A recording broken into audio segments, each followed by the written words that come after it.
Hey everyone, this is Tom Singer. Before we get started with today's episode, I want to inform you about a special offer that I have to join a brand new group called My Sales Call. If you work for a small business or if you're a solopreneur, having some people to talk about ideas and best practices and to have a focus and accountability around sales is so important. It's so easy to get caught up in the busy work that we don't do what we need to do to drive the sales in our business. So I have started a weekly call where people can get together and share ideas around sales and then make a commitment to the group of what they're going to accomplish for the next week. It's just like if you work for a big company, your sales manager would have a weekly sales call. This is your sales call.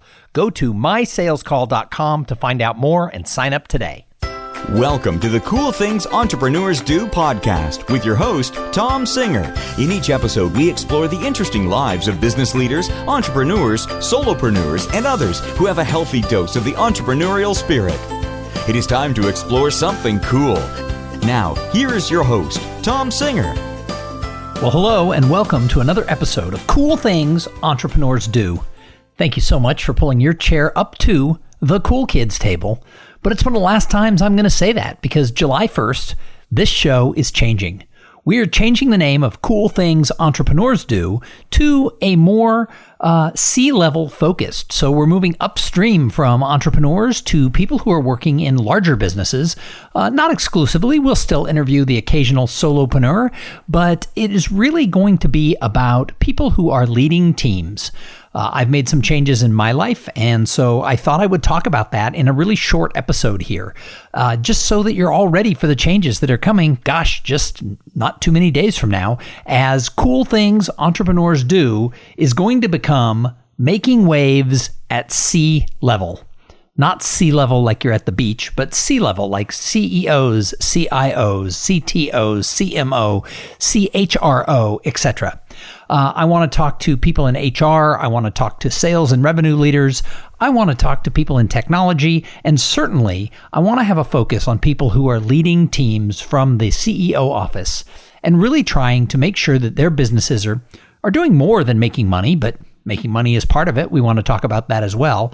But what I want to do is have a focus on all things business.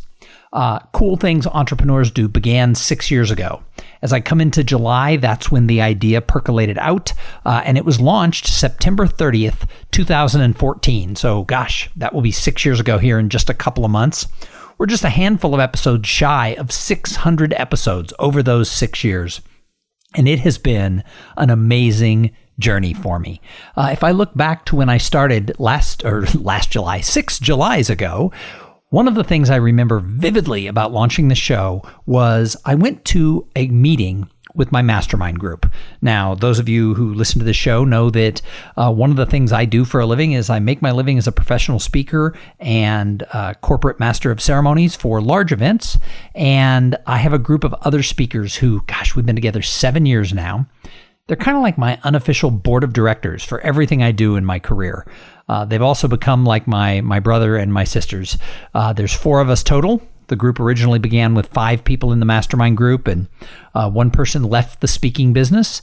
And so we retooled it. And instead of replacing him, we didn't think that was going to be fair, actually, to us or to anybody else, because the group had already been around about a year and a half. So we decided that we would remain the 4 of us. And a lot of mastermind groups don't last a long time, but we've been together, like I said, 7 years now, and I don't think we're going anywhere anytime soon. However, I bring this up because at this meeting 6 years ago in July, we had rented an Airbnb house. It was actually, I don't know if it was Frank Lloyd Wright designed or designed by one of his apprentices, but it was very kind of Frank Lloyd Wright-esque. It was a cool little house with a great backyard. And I can remember when it was my turn to talk about my business. And the way we run our mastermind group is everybody gets about 3 hours over a couple of days to dive deep and get ideas and thoughts and criticisms and help on running a business. And when it was my turn, it was a beautiful day in July in Milwaukee. I decided that we would go outside, and I had use these large 3M Post-it notes for all the areas of my business, and I had stuck them on the sliding glass door, and my mastermind group friends were all seated in chairs watching me do this whole presentation of what the last year had been.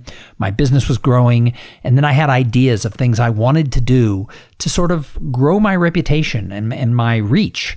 And one of the things was I was going to start a podcast.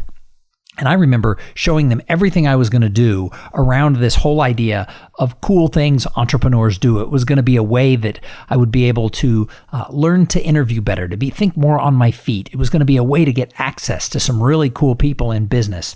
I had a whole plan around it. At the end of my presentation of everything I was doing for my business, one of the things they said is scrap the idea of the podcast. That's a bad idea. It's not directly on brand. It's going to take you off target of what you're trying to do with your speaking career. They didn't think it was something that I should do. And God, I was disappointed. I was so excited about the idea of starting a podcast. And if you remember, back in 2014, not everyone who breathed air had started a podcast. While I wasn't an early adopter starting a show, I was before the huge hockey stick. In fact, one of the things I tell everybody is I started Cool Things Entrepreneurs Do. I launched it on the same day that Gary Vaynerchuk launched his podcast. And I should have known by that the world of podcasting was changing. All the celebrities jumped in at the end of 2014 and early 2015. And it became an entirely different game than it was kind of when I first started. But that being said, my advisors did not think it was the smartest idea.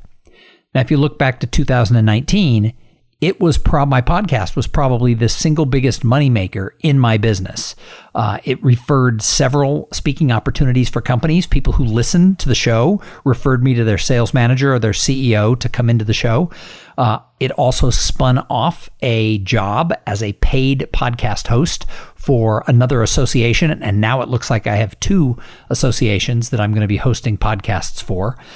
It led me to becoming a really good interviewer, which I have taken onto stage as a master of ceremonies, working with the speakers who I work with. Instead of them just saying, thank you very much, and walking off stage and me coming up and releasing everybody out to coffee and donuts and cookies or whatever, I usually try to carve out a little time so that I can sit there with the speaker and interview them and ask them questions to go a little bit deeper. And that resonates so well with the audience. But those are skills that I learned through doing the podcast now for 6 years. So I joke with the mastermind group that we're not always right. Sometimes we give advice that's not there. And they say, well, if we hadn't told you not to do it, you might have launched it with a half-assed effort. And if we go back to 2014, one of the things I did was I launched it with a lot of attention, and I knew what I was doing, and there was a plan. And one of the reasons I knew I had to launch this show with gusto, I had to do it right, was because they had told me not to do it. And so if I was going to do it, I had to do it well. I had to be setting up something that was going to lead me to make money off this. And like I said, it has been a great tool for me to make money. But even more important than that, the people I have met through the podcast, both the guests who've been on the show, people who listen to this show who reach out to me, my friends who listen to the show who make fun of me and say, oh, I want to be at the cool kids table or whatever. It's led to a lot of fun, some good relationships. Other podcasters and I have become really good friends. But I will tell you what, I am never sorry that I started Cool Things Entrepreneurs Do. However, it's time, like all things, to change it up. And that's why it's becoming Making Waves at Sea Level. Now, there's a couple other reasons behind that. One is it's time for the change. 2 is I've been trying and successfully connecting with larger company CEOs and bringing them on to Cool Things Entrepreneurs Do. And some of them aren't the original founder of the show. And they'll question me and they'll say, well, I'm not really an entrepreneur. I came in here after the company went public or after it was bought. So I want to make sure that it's inclusive for who my guests are. But the other thing is I've taken on a new piece of my career, and that is I've joined an executive search firm. If you go back and listen, I think it's 2 episodes ago, I interview my new boss. David Harrop. He is the managing director for the Austin office and actually the head of North America for a firm called Stanton Chase. And I am having the time of my life. It's a whole new business for me, right? It's like, but it uses every skill that I have ever had in business. To properly do executive search, you've got to be able to make the connections up front. It's a sales job. So I'm very much going into a business development mode, but then to actually do the search, to actually find the right candidates, get people matched up with the companies, shepherd 2, 3, 4 candidates through the interview process, and then help the right candidate negotiate their package and then help with the onboarding. It's all skills that have really been things that I've fine-tuned over my life. So I couldn't be more excited to be taking on this executive search role as I go into this next phase of my life. I'm not getting younger, and but I don't expect to retire, and so I've got another 15 plus years that I intend to work. And I like the idea of being part of a super established, a really amazing company like Stanton Chase. But my focus is going to be the C-level. It's not entrepreneurial companies. It's not solopreneurs, which was such an important part when I launched the show. But I want to make sure that I'm congruent with everything I'm doing in my life, because I'm not walking away from my speaking business. And it's larger companies who hire me, and it's larger associations that bring me in to work with them. So I want to make sure that I'm making sure the podcast is more congruent for me, and at the same time that I'm bringing kind of a new focus to the Cool Kids table for the people who listen to this show.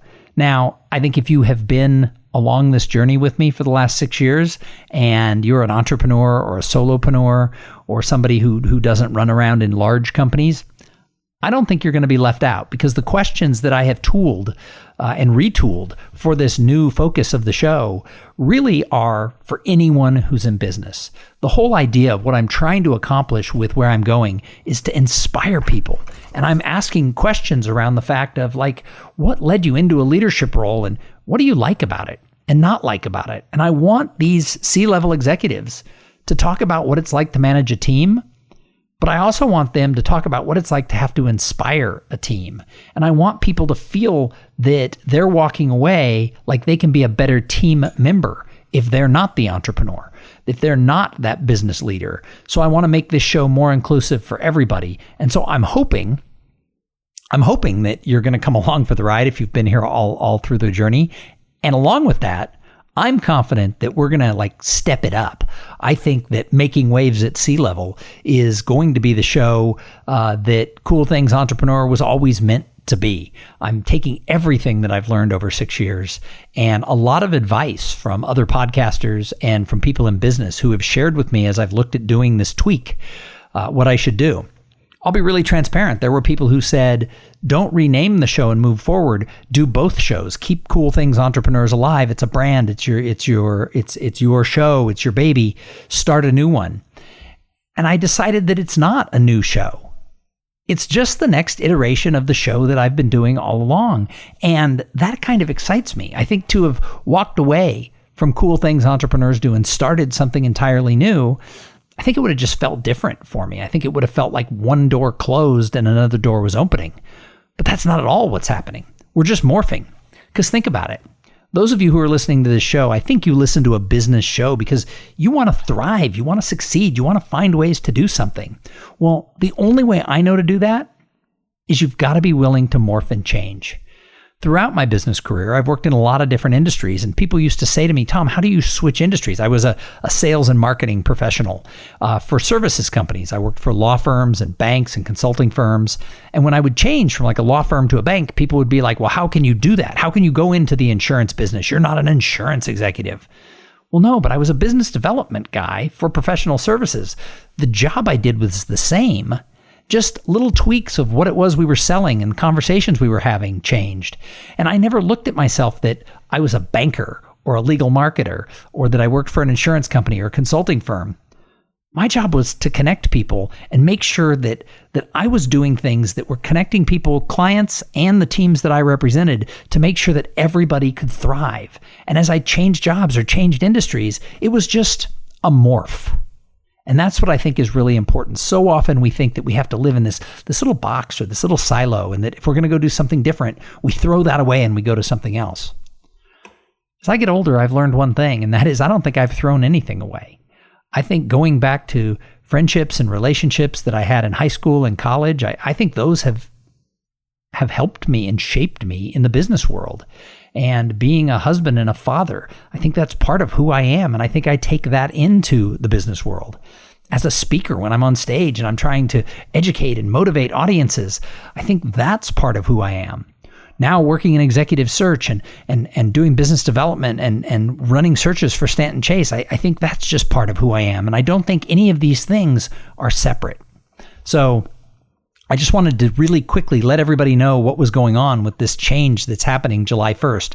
I don't know if the actual masthead on the website and on all the social media platforms and all the podcasting platforms will actually change July 1st, because I'll be honest with you, I don't know how the technology goes that gets those things done, but I have a brand new logo. Do me a favor, jump over to tomsinger.com/podcast. Check out the new logo that'll go up July 1st.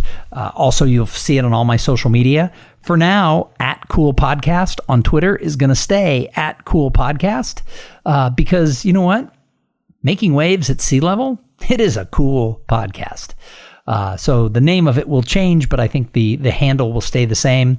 I do have to talk to my sponsor, Podfly, because I am going to change up my show name, which means they might have to build a new URL because they've been my sponsor and they have a special offer for people who listen to this show. They're going to continue being the sponsor and they're going to continue with their offer. But here's the deal. Right now, you go to podfly.net/coolthings. I got to talk to them. Maybe they need to change that to podfly.net/makingwaves. But we haven't got that far yet. But I was just thinking about my sponsor, and you know what I should do before we end? I should thank my sponsor. So this episode, as all of them, is brought to you by Podfly Productions. Podfly, they take the time and the headache out of creating your own podcast. They set you up with the right equipment, training, and guidance to ensure that you sound amazing. Podfly does all the heavy lifting and the technical work so that you can focus on creating great content and growing your audience. And that is what I am going to do every single day as I go forward. So if you want to start a podcast, and I know some of you do, jump over to that site, podfly.net/coolthings. Check out the offer that they have for the listeners of this show. And I will tell you, they have been great partners as I've been working on this rebrand for, it's almost been 6 or 8 weeks. They've been really good. We've got a new intro recorded that should launch with all the shows after July 1st. We have a new logo, all kinds of things. They've just been really good at helping me get it all put together. So cheers to Podfly. All right. If you listened all the way through this somewhat short episode, and if you're excited about the changes that we're making, and as we go from being cool things entrepreneurs do to making waves at sea level, I'm going to ask you for a favor. Let me know that you heard this. Let me know what you think. Do you like this idea? Do you think it's a good idea? If you think it's a crappy idea, it's too late. I'm already making the change. But you know what? I want you to tell me that you think it's a dumb idea, because if it's a dumb idea, I've been told my podcast is a dumb idea before, and it has made me work harder. So if you don't like the idea, tell me you don't like the idea, and I'll just go work a little harder to kick ass. But seriously, I would love to have your input. Also, I want to find ways to get this show out there a little bit more. I think I got lazy over the last few years. I think in the early days of Cool Things Entrepreneurs Do, I was so driven, I was doing it, and then it just became part of my life.